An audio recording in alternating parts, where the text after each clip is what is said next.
everyone, John here. Just wanted to give you guys an update on ESOM. I've been writing a super long email and it was actually supposed to go out before now, and I'll explain a little later why it didn't.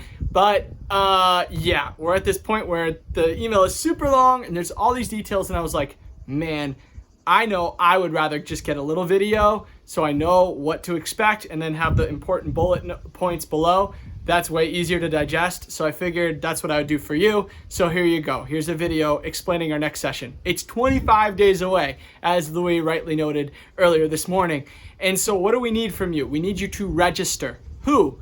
New students, current students, trainers, people who aren't going to be there, people who aren't going to be there but that are available those days, people who aren't going to be there but aren't available those days. Anyone who sees this video, who's getting this communication, you probably need to register so that we know how we can best organize ourselves.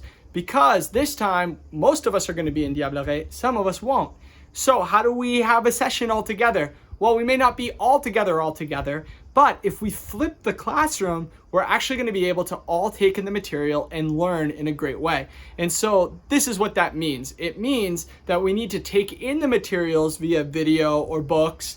And then when we get all together, we can have great discussions. Those discussions could be live in Diablerie, and it will be for most of us, but they also could be virtual. And that will be the case for others who are available those days and want to do some virtual discussions during the week, during that class week, even though they're not there. Great, we can organize that. Or for others that aren't available that week, then we can organize another session in order to discuss all the things and do all the requirements for the class in a different session on Zoom some other time later. And maybe even trainers that aren't there at the thing can then be present in a different way. So this is kind of an experiment. It's a direction we've been wanting to go for a while because we want to make the most of the time that we have. And we know that more than ever, being together is a huge privilege. It's a huge blessing, and we want to really make the most of it. So this is the direction we're going. What does that require of you? It means that instead of listening to me or Frank doing church history classes, instead, you're going to get a link below this. You can go check it out. It has a list of all the videos we're asking you to watch.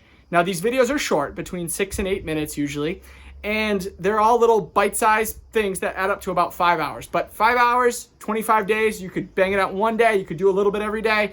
You can do it. I believe in you. These videos were done by Joseph Porter, a good friend of mine who's smarter than me and better at teaching this stuff than me and talks more slowly and more clearly than I do. And Frank actually recorded these videos and put them together. So thanks, Frank. These videos were done for the New England School of Missions. We're borrowing that material and we're giving it to you so that you guys can watch it. It's going to go through the Reformation, the Restoration movement, and then our movement's history, all in these 5 hours. It's going to be a whirlwind. It's going to be great. I'm going to put some questions or themes that you guys can look out for so you're ready for the discussions. But that's going to be great. Please watch those videos, whether you're going to the session or before you participate in any kind of virtual session. That would be great. The other thing, and this is where some clarification needs to happen, there's a book. The book is not the one that Donnie put in the chat. It's a related book. It's a book called The Emotionally Healthy Leader.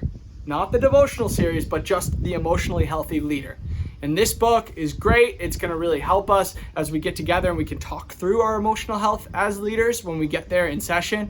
I'll put a link to an example. You may find it on your own Amazon site. We have someone living here with us who's going to be a new student in the ESOM this year. She was able to find it in a library through a library application, and she just borrowed it. She's going to read it on her e-reader, and then that's it. It's that easy. It's a pretty easy book to find. This book is great. We need you to read it before you go to Diablerie or before you participate in the sessions about the emotionally healthy leader. There's going to be other materials. There's going to be other things going on, but those are the main things you guys need to know.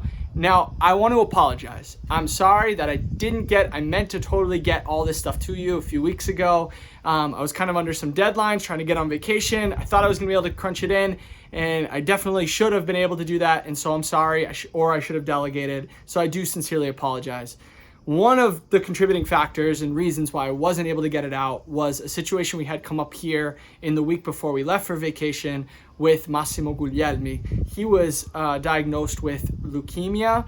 He's already under chemotherapy treatments. He seems to be responding really well. We're praying and fasting for him every day around the clock. There are disciples here in Italy, and I'm sure all over Europe. If you didn't know before, now you do know. Please pray, please fast. The family can't always respond to everything they get, but if you want to send a message or send a video, they watch everything and they're super grateful for all the support they've been getting. So you can put that on all your prayer lists. Maybe you can fast a day. It would be super powerful, and we really want to be there for him at this time. So my time was kind of taken in a different direction. I spent some time with Max. I spent some time trying to support the family and wasn't able to get everything I wanted done before I went on vacation. But I'm sorry for putting you guys in a tough situation. I know you guys, some of you have camps, weddings, etc. It's going to be a little bit of a tight fit, and I take responsibility for that. And if you need to talk to me, you can totally talk to me. But please, as you harbor your feelings with me, please also pray and struggle with our brother Max, who was baptized earlier this year.